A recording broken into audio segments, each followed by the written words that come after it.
Hoje o assunto, irmãos, vai ser sobre aquela palavra que eu falei para vocês naquele vídeo, naquele último vídeo que eu postei, de acho que 17 minutos. O que é preciso para ser rei e sacerdote, para entrar no milênio como reis e sacerdote. E a diferença entre ser salvo e ser rei e sacerdote. Existe essa diferença na palavra. Ela não é muito clara no Novo Testamento, mas os apóstolos deixam ali a entender. Ela é bem mais clara nos profetas. É assunto que o Senhor deixou preparado para nós hoje, né? Para a gente estudar, para a gente exercitar, para a gente julgar essas coisas, né? Então, é o seguinte, eu preparei aqui uns slides para os irmãos. Aqui já está falando para vocês, né? O que é preciso para entrar no reino como sacerdote do Senhor.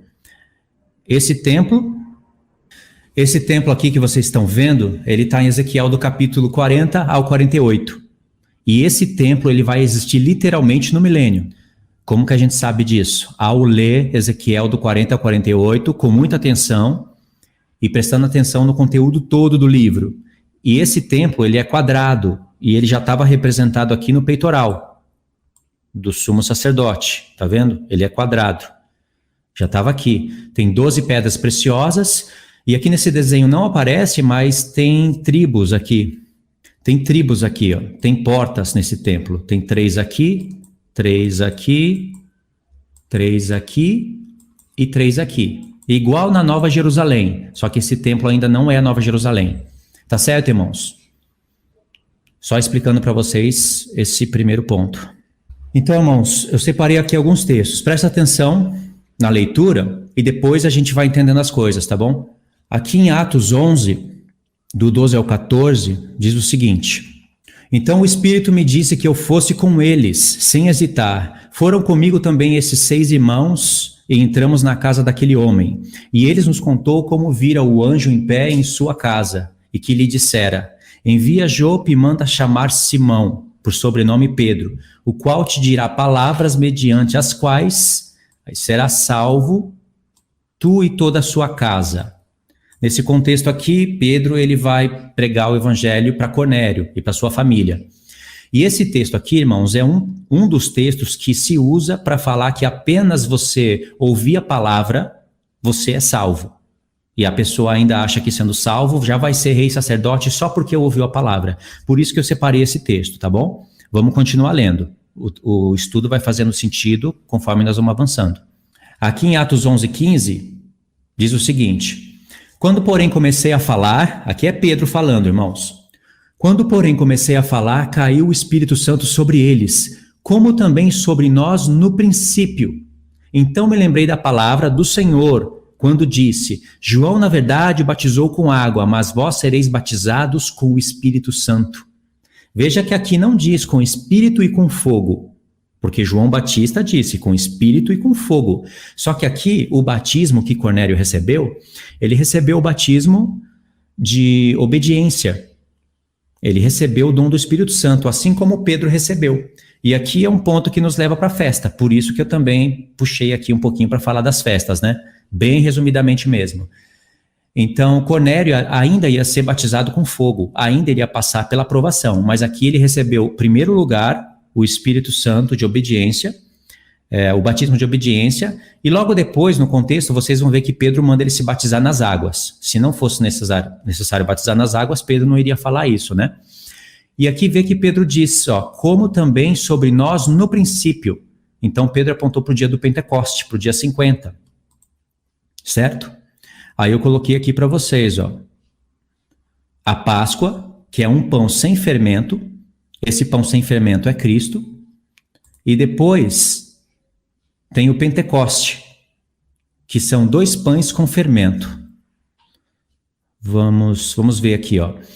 Esse pão aqui, irmãos, ele representa Cristo. Cristo representando todos nós.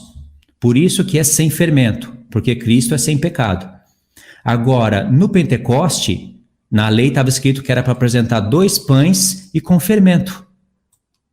Por que 2 pães? Porque um era para a casa de Judá e outro para a casa de Israel. Para judeus e para gentios. Mas primeiro é para judeus. Lembra que Paulo fala? Primeiro judeus e depois gentios? E é com fermento, como vocês estão vendo aqui, porque mesmo depois que eles recebessem ao Senhor Jesus, que nunca pecou, eles ainda iriam pecar. Assim como nós recebemos o Senhor Jesus, somos participantes das festas e ainda pecamos. E esse pecado, todo esse fermento, ele vai ser retirado no dia da expiação. O Senhor... Pode falar. E esses dois pães, eles também recebiam azeite, né? Fermento e azeite. Então, azeite representando o Espírito, né? Hoje a igreja representando o azeite representando o Espírito e o fermento representando o pecado. Então, você vê que tinha os dois elementos, assim como tem na igreja hoje, né? Tem o Espírito, porém ainda continua pecando. Ah, perfeito. Perfeito. Então, entendeu, irmãos? Só puxei aqui essa parte das festas para a gente já, né, não deixar passar isso daqui. Aí em Atos 16, aqui tem outro texto que é usado de maneira incompleta, né, de maneira errada. Vou assinalar aqui para os irmãos. Atos 16, do 29 ao 32. Então, o carcereiro, tendo pedido uma luz, entrou precipitadamente e trêmulo prostou-se diante de Paulo e Silas. Depois, trazendo-os para fora, disse: Senhores, que devo fazer para que eu seja salvo? Olha só a pergunta, né? O que é necessário ser feito para ser salvo? E olha o que Paulo respondeu. Crê no Senhor Jesus e serás salvo tu e tua casa. E aí diz o contexto. E lhe pregaram a palavra de Deus e a todos os da sua casa. Aí no contexto vocês vão ver que eles creram e foram batizados também. Então esse texto é usado de maneira incompleta, de maneira errada. Tipo assim, você crê no Senhor e porque você creu, você e tua casa é salvo. Não é assim, porque diz que eles entraram na casa desse homem, pregaram a palavra para todos e todos creram. Por isso que todos foram salvos. E não é somente ouvir para crer. Aqui é um resumo, irmãos, é apenas um resumo. A palavra de Deus não se restringe nesses versos que nós estamos lendo. Romanos 10, do 9 ao 12. Diz o seguinte: se com a tua boca confessares Jesus como Senhor, e em teu coração creres que Deus o ressuscitou dentre os mortos, serás salvo. Olha, esse é o texto que eles usam. Esse texto é usado de maneira isolada pelo Evangelho da Graça. Aquele evangelho que é uma graça banal, né, que é a graça que nem a Escritura diz que existe.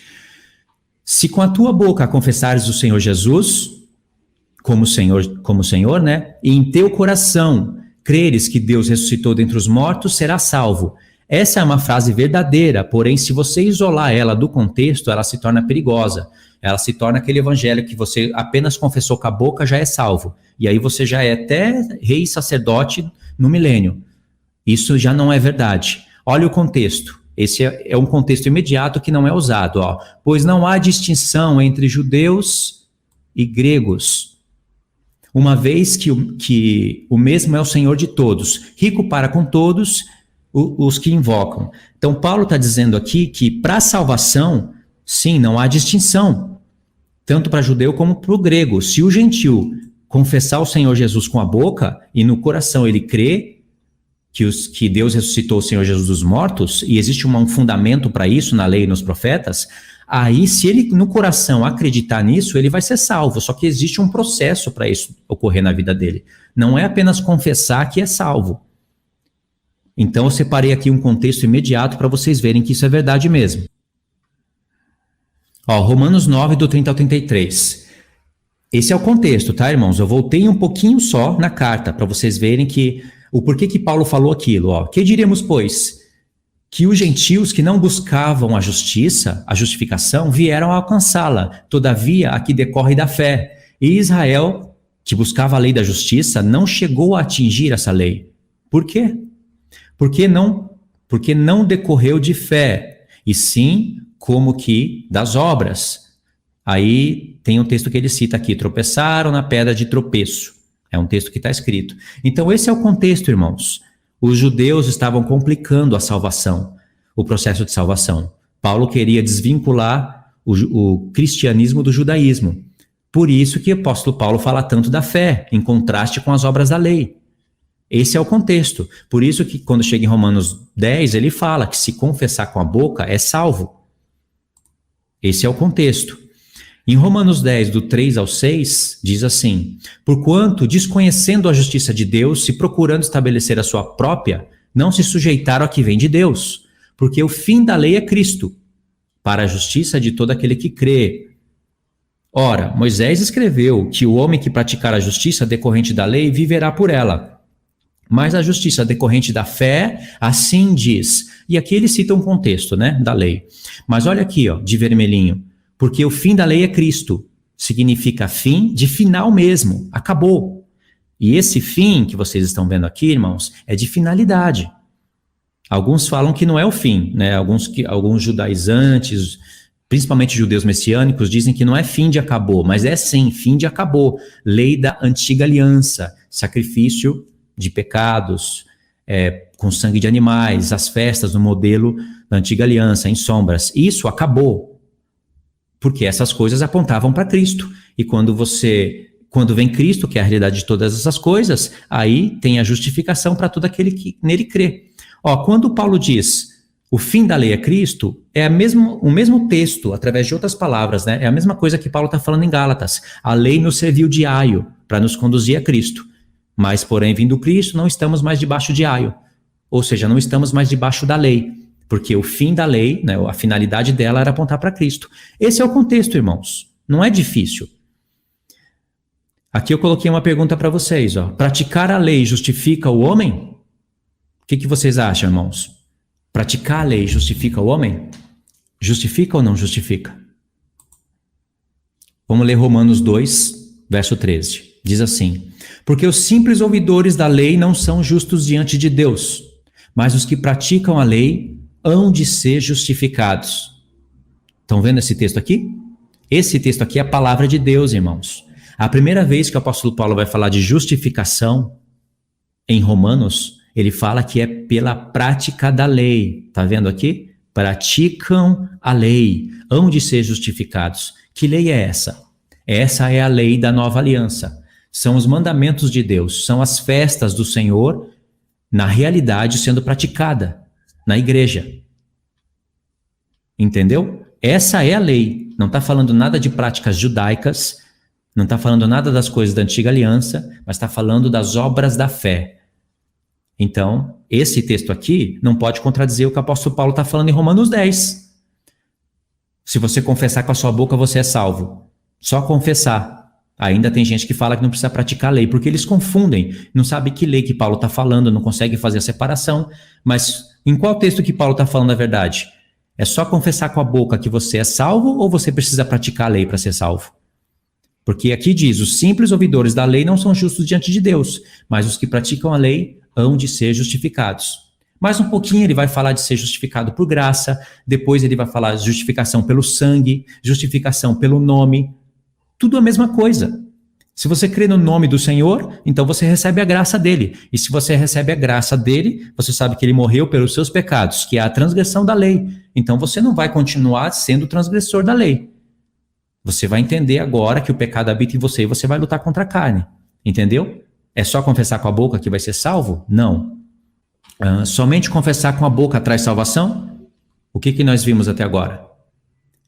Não traz salvação, se você apenas confessar com a boca. Isso é evangelho barato, evangelho calvinista, evangelho que não presta, deixa a pessoa sem conhecimento da palavra de Deus e relaxado.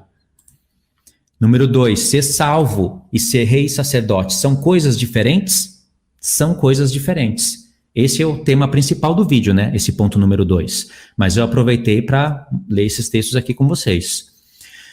Agora, irmãos, vamos ler esses textos aqui. 1 Pedro 4, do 17 ao 19. Mas antes, deixa eu ver o que os irmãos estão entendendo até agora. Volta lá. Eu quero ver os comentários. Ok. Deixa eu ver aqui o que os irmãos estão entendendo até agora, tá? Aqui, ó. Esse irmão, ele tá sempre no canal. Ele tem comentários bons lá no canal. Aí ele disse assim, depende de que lei? Então, irmão, essa lei que o apóstolo Paulo está falando é a lei da nova aliança. Por exemplo, o Senhor Jesus veio para imprimir os 10 mandamentos na nossa mente. Lembra de Jeremias 31? Ele fala que vai vir e imprimir aqueles mandamentos que estavam em tábuas de pedra, ou seja, coração duro. E no modelo da antiga aliança, as tábuas de pedra estavam dentro da arca. Em cima tinha um propiciatório e precisava de fazer sacrifício com sangue de animais. Isso apontava para uma realidade futura, quando viesse Cristo e na sua volta também, né? Porque é o dia da expiação.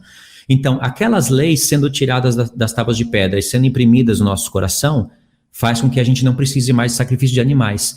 Esse é o fim da lei. Essa é a lei que chega ao fim. E a nova aliança entra, e agora essa nova aliança significa que a lei está sendo imprimida na nossa mente. Mas como que ela é imprimida? Na prática, como acontece isso? Você vai ver que você não pode roubar, não pode matar, não pode adulterar, tem que honrar pai e mãe, você não pode dar falso testemunho, você não pode cobiçar. Então, agora você vai ter uma luta, vai começar uma luta contra a carne. O Espírito veio sobre nós, sobre nosso corpo mortal, para nos fazer travar uma luta.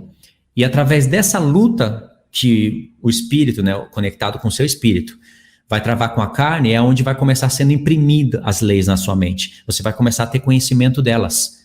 O sábado é um assunto à parte. Aqui entra os adventistas do sétimo dia e atrapalha tudo. Por isso que eu falo, se entrou adventista, se entrou calvinista aí, dá um toque pra gente bloquear. Não deixa eles infernizarem o coração dos irmãos aí, nos comentários, tá? Porque são duas religiões que atrapalham o povo de Deus. Então, agora, as leis de Deus estão sendo imprimidas no nosso coração. Depende dessa lei para você ser salvo. Se você continuar roubando, você vai ser salvo? Se continuar matando, caso fosse um assassino. Se continuar desonrando o pai e mãe. Se continuar cobiçando, não vai ser salvo. Não adianta. A graça do Senhor Jesus não vai te salvar se você continuar fazendo tudo isso. Então, depende de você praticar a lei. Essa questão da cobiça, você vê que Jesus deixou ela muito além, né? Através da cobiça você pode chegar ao adultério, né? Se você olhar para uma mulher e desejar em seu coração, já cometeu adultério. Então você vê que ficou muito mais elevado, né, o nível de... Sim, mas vamos supor, você um dia ouviu a palavra de Deus, você confessou Jesus com a boca, creu no coração, você creu como que foi o processo, assim, era o pai enviou o filho, e o filho que foi enviado era a realidade do sacrifício que estava na antiga aliança. Você entendeu tudo isso, confessou com a boca, creu com o coração, mas você continua na cobiça, você continua entrando na pornografia, você continua se masturbando, você continua vivendo praticamente a vida que vivia antes, só que agora você tem um entendimento a mais das coisas. Você vai ser salvo? É até pior, né? Porque agora eu sei. Então, tá vendo? Confessar com a boca somente não te faz ser salvo, porque os simples ouvidores da lei não são justificados diante de Deus. Mas os que praticam a lei hão de ser justificados. Entendeu, irmão? Então tá, eu expliquei resumidamente esse, né? A lei do amor. Aqui, ó, o Francisco disse aqui, ó. O Fabrício Menezes disse, a lei do amor. Mas você tem que explicar que lei do amor é essa. É a lei do amor, mas que lei do amor? Tem que explicar na prática. Eu acho que é um canal aqui, o Yeshua Hamashia. Ele disse assim... E as recomendações que Paulo faz lá em Atos? Não comer sangue, não comer carne sufocada, não comer alimentos oferecidos aos ídolos. Certo? São recomendações para a igreja, para o Novo Testamento, e vai ter que ser praticada. Porque se você não pratica nada disso sendo recomendado para você, você está em desobediência. Vai além dos 10, né? Ou está dentro dos 10? Está dentro dos 10 mandamentos. Irmão, os 10 mandamentos é uma equação. Você faz, por exemplo, todo o Novo Testamento, tudo que está escrito, quando Paulo fala do amor, quando Paulo fala da santidade, quando o apóstolo Paulo fala, suportai-vos uns aos outros, para você perdoar o seu irmão, tudo isso é uma equação dos 10 mandamentos sendo praticados. Quando você medita nos 10 mandamentos, você consegue resumir ele em 2. Resumir, não quer dizer que os 2 vão anular os 10.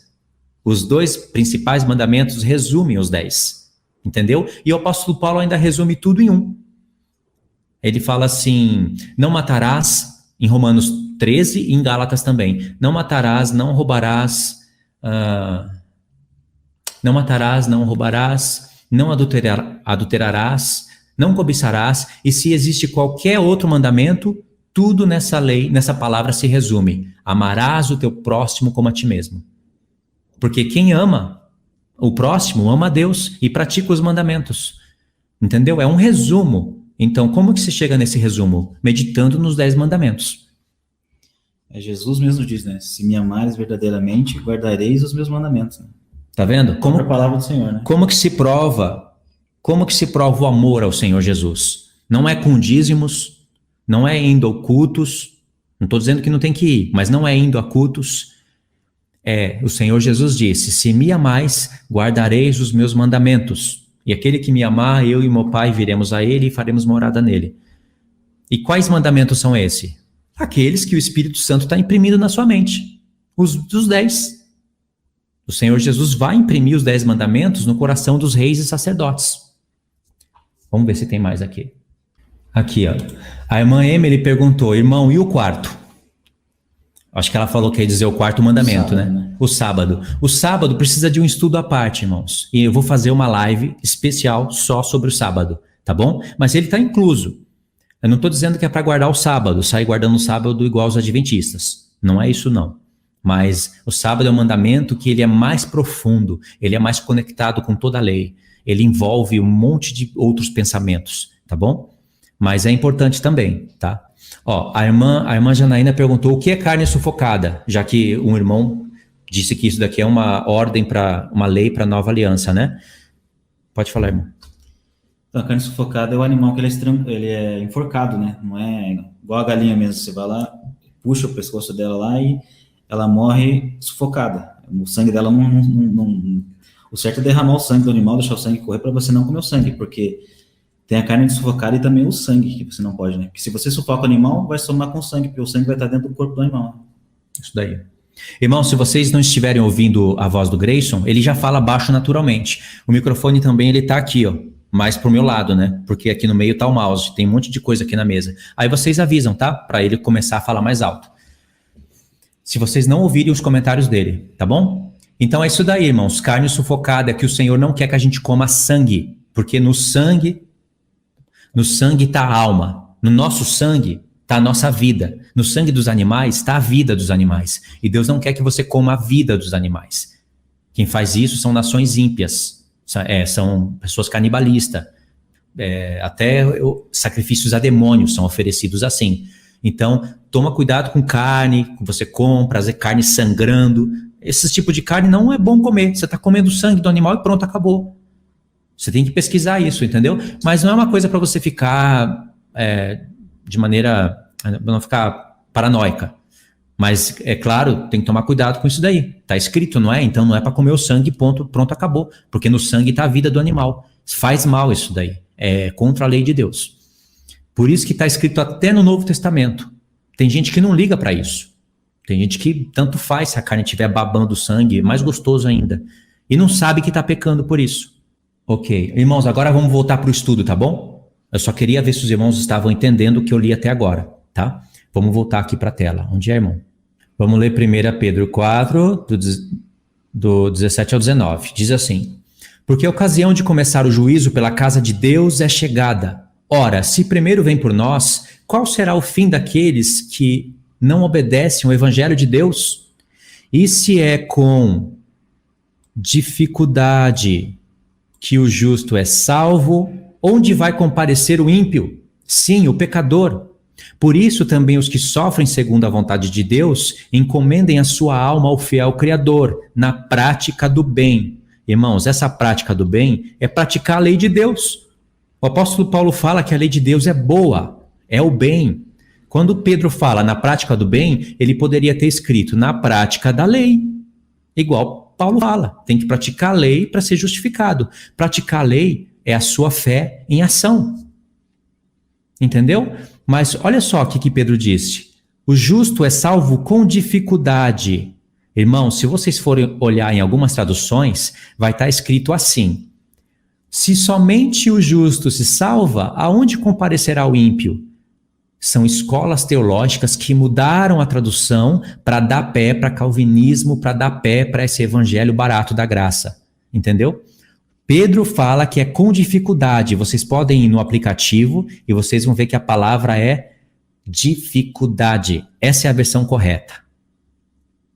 Ok? Agora eu pergunto para vocês, se o Senhor Jesus já fez o sacrifício, por que ainda nós temos que ser salvos com dificuldade? Porque aqui, irmãos, é a sua luta, aqui é a sua renúncia. O Senhor Jesus fez o que ninguém poderia fazer. Ele nunca pecou, ele ofereceu o seu corpo como sacrifício agradável a Deus, pelos nossos pecados. Paulo disse que aquele que nunca viu pecado se fez pecado por nós. Agora, mesmo assim, nós vamos precisar de fazer o que é devido a nós, lutar contra a carne, praticar a palavra de Deus, guardar os mandamentos. Senão, mesmo que o Senhor Jesus morreu por você, você não vai ser salvo, porque ele não morreu para você viver a mesma vida de antes. Vamos para o próximo. Aqui, 1 Pedro 5, do 8 ao 12. Sede sóbrios e vigilantes. O diabo, vosso adversário, anda em derredor, como um leão que ruge procurando alguém para devorar. Resisti-lhe firmes na fé, certos de que sofrimentos iguais aos vossos estão se cumprindo na vossa irmandade espalhada pelo mundo. Aqui, ó, sede sóbrios e vigilantes. Se você não ser sóbrio e não ser vigilante, mesmo que você confessou o Senhor Jesus com a sua boca, você não vai ser salvo, porque o diabo vai tentar te devorar. Entendeu? Por isso que eu separei esse texto. Nós lemos aqui o verso 8. Vamos pular agora diretamente para o verso 10, porque resume o contexto. Ora, o Deus de toda a graça, que em Cristo vos chamou à sua eterna glória, depois de terdes sofrido por um pouco, ele mesmo vos há de aperfeiçoar, firmar, fortificar e fundamentar. Presta atenção no que Pedro está falando aqui agora. Ó. Esta é a genuína graça de Deus. Nela estáis firmes. Está vendo aqui essa porção? A genuína graça de Deus? Isso não é pregado pelos calvinistas. A graça que eles pregam é uma graça, na verdade é uma desgraça que eles pregam. A graça genuína é isso, ó. O Deus de toda graça, que em Cristo vos chamou à sua eterna glória, depois de ter sofrido por um pouco, ele mesmo vos há de aperfeiçoar, firmar, fortificar e te fazer fundamento. Quer ser os fundamentos da cidade de Deus? Então, presta atenção nisso, ó. Esta é a genuína graça de Deus. Agora eu vou explicar esse texto para vocês num contexto geral da carta. Quando Pedro fala de graça pela qual somos salvos, o que ele tem na mente? É uma pergunta que eu deixei para vocês. Vamos ver o que ele tem na mente. Primeiro, as 7 festas. Segundo, o sacerdócio da nova aliança. Ele está falando da genuína graça de Deus. Ponto 3, a restauração das 2 casas de Israel. Ponto 4, a prática dos 10 mandamentos. Todos esses pontos aqui, vocês vão encontrar na carta de Pedro. E ele termina a carta falando, esta é a genuína graça de Deus, e nela vocês estáis firmes. Nela. Em outra graça vocês não vão estar firmes. Então vamos ver isso daqui. Presta atenção aqui, irmãos. 1 Pedro 1, do verso 1 ao 2. É a introdução de Pedro. Presta atenção, isso é importante. Pedro, apóstolo de Jesus Cristo, aos eleitos que foram forasteiros da dispersão no ponto. Galácia, Capadócia, Ásia e Bitínia. Eleitos... Como que nós somos eleitos? Segundo a presciência de Deus Pai. É assim que é a eleição. É conforme Deus viu antes da fundação do mundo, ele sabe quem vai ser salvo e quem não vai. Por isso que existe a predestinação. Mas a predestinação não anula o seu poder de escolha. Isso é o evangelho verdadeiro. É os eleitos, segundo a presciência de Deus Pai, em santificação do Espírito, para que nós somos eleitos? Para a obediência e a aspersão do sangue de Jesus Cristo. Graça e paz vos sejam multiplicadas. O que significa isso daqui, irmãos? Cadê? Sumiu. O que significa isso daqui, irmãos? A aspersão do sangue de Jesus.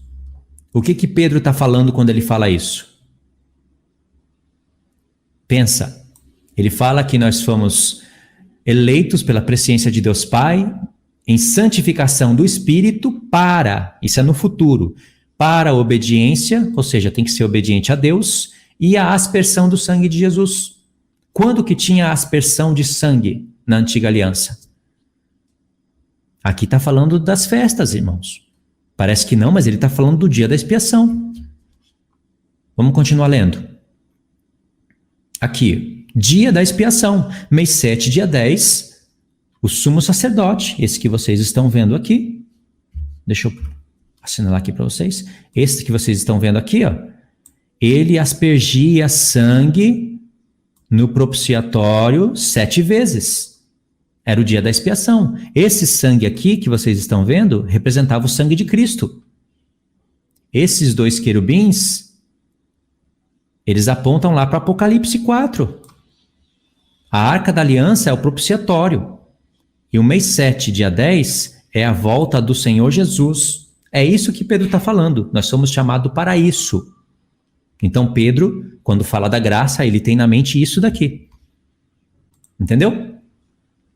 Aqui, ó, um videozinho que eu mostrei para vocês, ó, que eu coloquei aqui para mostrar para vocês. Aqui vocês estão vendo a menorá e o altar de ouro. Então aqui se acende a menorá, isso é sacrifício contínuo. Vem no altar de ouro, oferece incenso, e aí no dia da expiação, o incensário passava pelo véu, vou passar aqui no próximo slide, né? O incensário que fazia aqui, né? Se oferecia incenso ao Senhor. Só no dia da expiação, no mês 7, dia 10, ele passava e entrava aqui para fazer expiação pelo povo. É o que está lá em Apocalipse. Todo esse cenário aqui está lá em Apocalipse. Isso se chama sacrifício contínuo, irmãos. Certo? Agora, presta atenção aqui. Nós lemos 1 Pedro 1, verso 1 e verso 2, né? Agora nós vamos ler 1 Pedro 1, verso 13 e 16. Vamos lá. Deixa eu só aumentar aqui esse pontinho que tá difícil de eu... Esse teclado aqui também não tá bom para mim. Não. Na próxima a gente faz. Ó, presta atenção. Por isso, cingindo o vosso entendimento, sede sóbrios e esperai inteiramente na graça de Deus. Aqui, esse ponto é importante. Inteiramente na graça de Deus. O que é esperar inteiramente na graça de Deus? Que vos está sendo trazida na revelação de Jesus Cristo. Olha que ponto importante, irmãos. A graça do Senhor Jesus, ela está sendo trazida para nós, revelando o Senhor Jesus. Por isso que aqui o apóstolo Pedro fala de aspersão de sangue, porque aí está nos revelando. Isso é graça. Como filhos obedientes, estamos aqui, como filhos obedientes, não vos amoldeis às paixões que tinhais anteriormente na vossa ignorância. Pelo contrário, segundo é santo aquele que vos chamou, tornai-vos santo também vós mesmos em todo o vosso procedimento. Porque está escrito, sede santos como eu sou santo. Pegaram aqui? Nós estamos falando da graça. Aqui eu coloquei 3 perguntas, que cingir o entendimento, ser sóbrio, esperar inteiramente na graça trazida na revelação de Jesus Cristo. O que é cingir o entendimento? Estar preparado. Pode verificar que vocês vão encontrar isso daqui, ó. Rodear, né? Aqui a palavra no grego ela dá ponto para várias palavras, mas significa isso, estar preparado, cingir o entendimento. Veja que a graça do Senhor Jesus faz a gente entender as festas, as 2 casas. Aí você está preparando o seu entendimento. E para isso você tem que ser sóbrio. O que é ser sóbrio? Ser vigilante, não estar contaminado com o mundo. Aqui, né, grudou aqui essa parte. Não estar contaminado com o mundo, etc. Isso é ser sóbrio. Quando você começa a cingir o entendimento, conhecer o Senhor Jesus pelo Antigo Testamento, pelas festas, o plano dele pelas 2 casas de Israel, aí você vai ser sóbrio. Aí significa ser vigilante, não estar contaminado com o mundo. Ponto 3. Esperar inteiramente na graça trazida na revelação de Jesus Cristo. Estar preparado com toda a revelação de Jesus Cristo para o dia da expiação, como Pedro falou logo na introdução da sua carta. Aqui, eu coloquei o seguinte, 1 Pedro 1, ele falou do dia da expiação, certo?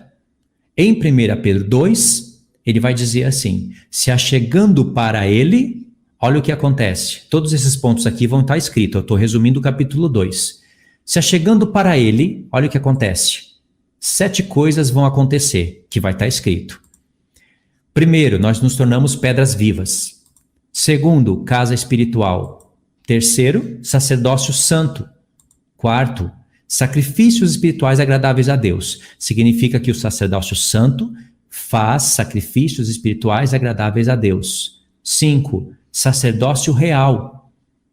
6, nação santa. 7, propriedade exclusiva de Deus. Agora explicando os pontos. Essas pedras vivas, de onde Pedro tirou? Ele tirou da edificação do templo, no templo de Salomão. Aquelas eram pedras. O templo de Salomão foi edificado com pedras trabalhadas. E aquelas pedras, Pedro entendeu que era a gente. O santuário era a figura do corpo de Cristo. E nós somos pedras que vivem, e não aquelas pedras mortas. Aquilo foi destruído, mas nós somos pedras que vivem. E aquelas pedras formaram a casa de Deus, que Pedro, né, ele entendeu que era nós. Casa espiritual. Ainda mais, né, por que Pedro foi o que destacou isso? Porque ele recebeu o nome de pedra, irmão. Então, essa questão de edificar o santuário de Deus com pedra falou muito ao coração dele, já que o Senhor Jesus falou para ele: Pedro, Cefas, tu és Petros, sobre esta pedra, se referindo ao próprio Cristo, né? Sobre esta pedra, ele apontou para ele, será edificada a minha igreja. Então isso ficou no coração de Pedro. E lá na casa que Salomão edificou, tinha um sacerdócio santo. Lembra que eu falei para vocês? Que tinha um turno, tinha 12 turnos de 24 mil homens cada turno, dando um total de 288 mil homens no ano. Significa 2 vezes 144 mil homens. E aí nós, sendo a casa espiritual de Deus, nós fazemos sacrifícios espirituais, não os da lei, porque o fim da lei é Cristo. Nós fazemos sacrifícios espirituais agradáveis a Deus. E aí nos tornamos sacerdócio real.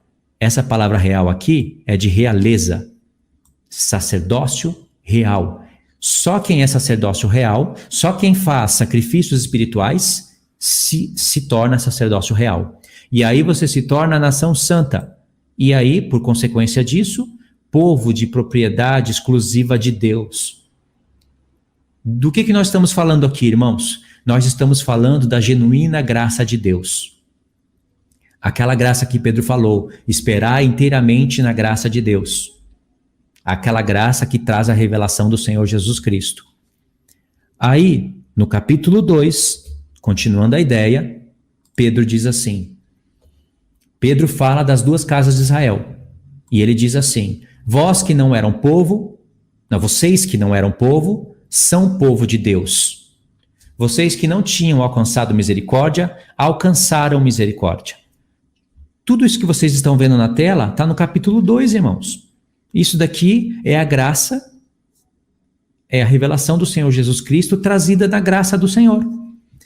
Então, como que pode um povo desconhecer tudo isso, falar somente que você é salvo só porque confessou com a boca, não conhece as 2 casas, não conhece o plano de Deus, não conhece nada disso daqui? Como é que pode esse povo querer ser sacerdote do Senhor? Como que se explica isso? Sendo que isso está escrito no Novo Testamento.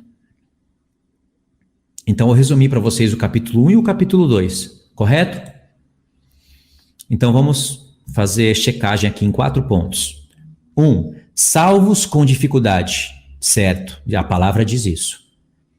Reino conquistado à força. O Senhor Jesus disse isso. O reino se conquista com violência, com muita força. Ponto 3. Muitas tribulações para entrar no reino. Está escrito na palavra. Ponto 4. Salvos por obras e não somente por fé. Esses 4 pontos aqui são pontos anticalvinistas. As bases desses textos se encontram aqui. Depois vocês tiram um print da tela ou vocês entram lá no comentário fixo e os slides vão estar lá para vocês. Salvos com dificuldade, 1 Pedro 4, verso 18. Reino conquistado com força, Mateus 11, verso 12. Muitas tribulações para entrar no reino, Atos 14, verso 22. Salvos por obras e não somente por fé, Tiago 2, do 18 ao 24. Quem serão os reis e sacerdotes? Através dessa leitura aqui, a gente consegue identificar rapidamente. Apocalipse 1, do 4 ao 7. João, as 7 igrejas que se encontram na Ásia. Graça e a paz vós outros, da parte daquele que é, daquele que era e que há de vir, e da parte dos 7 espíritos que se acham diante do seu trono, e da parte de Jesus Cristo, a fiel testemunha, o primogênito dos mortos e o soberano dos reis da terra, aquele que nos ama e pelo seu sangue nos libertou dos nossos pecados. Ok, eu destaquei aí as 7 igrejas, irmão. Irmãos, eu não expliquei aqui para o Grayson, mas aqui eu destaquei as 7 igrejas. Olha a pergunta acima: quem serão os reis e sacerdotes? E eu destaquei as 7 igrejas. O que você acha que eu quis dizer aqui? As 7 igrejas, ela representa a plenitude da igreja, né? Ela representa ali a menorá ali, né? O candeeiro que é aceso ali pelo sacerdote, né? Que é, como você já mostrou, né? Nos vídeos, no vídeo anterior ali, que tinha lá, ele tinha que fazer o sacrifício de tarde e de manhã, era acender a menorá e também queimar incenso, né? Tá certo, é isso daí, irmãos, o Grayson acertou. Pode ver. Eu destaquei aqui, João, as 7 igrejas que se encontram na Ásia. Graça e paz, ou sejam, graça e paz a vós outros, né, da parte daquele que era e que há de vir. Aí vai falar dos 7 espíritos, etc. Então, aqui o Senhor está falando quem são os reis e sacerdotes. São as 7 igrejas. Para quem entende, né, sabe o que eu estou falando. Não dá para contextualizar tudo aqui. Vamos ver o próximo texto. Apocalipse 1, do 4 ao 7. E nos constituiu reino, sacerdotes para o seu Deus e Pai. A ele a glória e o domínio pelos séculos dos séculos. Amém. Tá certo. Aí, irmãos, eu coloquei também o desenho, né? Como o Grayson falou aqui, ó. Os sacerdotes da antiga aliança, eles tinham que acender as 7 lâmpadas, que são os 7 espíritos de Deus. Vocês sabem, né? É espírito de conselho, não, é espírito de sabedoria e de conhecimento, espírito de conselho e fortaleza, espírito de entendimento e de temor do Senhor, e aqui a gente pode entender, né, fica subentendido que é o espírito da fé, é o espírito da vida. A gente vê isso em Isaías, né, tem que procurar os textos em Isaías 11, Isaías 4, aí a gente vê no contexto. Isso daqui, irmão, significa iluminar o tabernáculo. Isso tinha que ser feito tardes e manhãs para ter iluminação no templo de Deus. Esses 7 espíritos têm que estar no povo de Deus. E logo em seguida, se oferecia incenso no altar. Ou seja, o incenso é agradável a Deus só quando tem esses 7 espíritos no povo de Deus, que são os 7 olhos do Senhor. E no dia da expiação, todas essas coisas vão ser consideradas pelo Senhor Jesus. Ele vai vir para fazer expiação pelo seu povo. Compreendeu o que eu quis dizer aqui? Isso é o pano de fundo do Apocalipse. O que tem em Apocalipse 1? A menorá. O que tem em Apocalipse 8? O altar de ouro. O que tem em Apocalipse 11? A arca da aliança. O Apocalipse está nessa sequência aqui que vocês estão vendo. É o pano de fundo do Apocalipse. Um dos panos de fundo, né? Porque também tem as 2 casas de Israel e outras coisas mais. Aí diz aqui, vamos ler um pouquinho mais o contexto, né? E quando tomou o livro, os 4 seres viventes e os 24 anciãos prostraram-se diante do Cordeiro, tendo cada um deles a harpa e taças. Harpas e taças de ouro cheias de incenso, que são as orações dos santos. Aqui, as orações dos santos. E entoavam um novo cântico, dizendo: digno és de tomar o livro e de abrir-lhe os selos, porque foste morto e com teu sangue compraste para Deus os que procedem de toda tribo, língua, povo e nação. E para o nosso Deus os constituíste reino e sacerdotes, e reinarão sobre a terra. Tá vendo? Quem que reina sobre a terra, irmãos? Quem são reis e sacerdotes? São os que entendem aqui os 7 espíritos de Deus, os que têm oração no altar e os que recebem perdão dos seus pecados. Ou seja, o Senhor Jesus, ele tem o dia da expiação programado. Nós somos chamados para a aspersão de Cristo. O dia da expiação é o dia que o sumo sacerdote sai do templo com os pecados do povo perdoado. Mas hoje nós pecamos. Só que se nós confessamos os nossos pecados, o Senhor Jesus está à destra de Deus como sacerdote, como advogado, e ele perdoa os nossos pecados. E nós não podemos confessar apenas os nossos pecados, nós temos que confessar o pecado do povo, o pecado da nação. Nós temos que orar pela nação. Isso são as orações dos santos. E está sendo considerado aqui, ó, as orações dos santos estão em 24 taças. Isso é um mistério muito grande. Eu só falei aqui resumidamente. É uma coisa muito linda isso daqui. Entendeu quem que são os reis e sacerdotes? Tem que estar dentro desse contexto.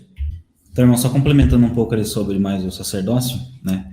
Então, ali em Atos, quando Jesus ele ascende ao céu, ele entrou no Santo dos Santos, né? Figura do tabernáculo lá, que a gente viu no vídeo, né? Que o sacerdote terreno entrava uma vez ao ano, no dia da expiação, aspergia 7 vezes o sangue, primeiro pelos pecados dele e depois pelos pecados do povo, né? E aí ele saía e o povo entrava em festa, que é a festa de tabernáculos. E aí isso é uma figura do que Cristo vai fazer. Quando ele sair lá do Santo dos Santos, que é no dia da expiação, no dia do Senhor, ele vem para trazer expiação para os sacerdotes, né? Dar um corpo glorificado, vai gratificar cada um conforme as suas obras, né? Todo o trabalho que a gente faz hoje no reino, nada é perdido, né? Então, quando você ora, você está queimando incenso, pregação do evangelho, você está mantendo a luz acesa, acendendo a luz no mundo, sendo luz, né? Ali você veja o ofício do sacerdote da antiga aliança, que era acender lá a menorá, tardes e manhãs, e queimar incenso, né? Se a gente viu ali em Apocalipse, ali, que queimar incenso são as orações dos santos, já viu a conversão, né, da figura e da realidade. E agora a gente está esperando o sumo sacerdote sair. E ele vai sair uma única vez, né? Uma única vez para trazer expiação. É isso daí. Essa conversão que está em Apocalipse, ela não apareceu lá em Apocalipse a primeira vez. Aparece nos Salmos, nos profetas. Os profetas que começam a converter aquelas obras da antiga aliança em realidades. Por exemplo, o Salmo, se eu não me engano, o Salmo 142 ou 143 diz assim... que o levantar das minhas mãos seja como sacrifício da tarde e que a minha oração suba como incenso. Já tem isso nos Salmos. E tem profetas como Malaquias, como Oséias capítulo 13, que faz a conversão de sacrifícios em obras da nova aliança. Aí você vai ter homens da antiga aliança praticando atos da nova aliança, mesmo fazendo sacrifício de animais e obedecendo a lei como deveria ser. Por exemplo, você vai ter Neemias, que foi orar pelo povo, e ele disse que na hora do sacrifício contínuo, ele levantou as mãos ao céu e orou.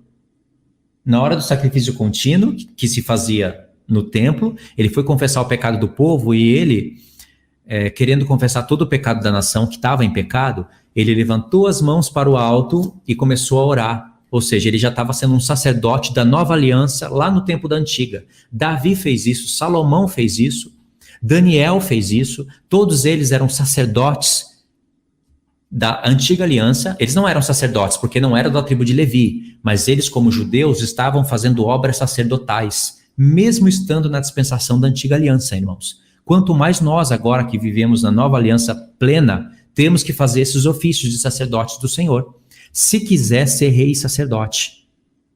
Entendeu? Eu vou ler aqui algumas perguntas e depois eu vou para outras explicações. A gente está aqui chegando em 1 hora de live. Eu não quero estender muito a live. Vamos ver aqui algumas perguntas.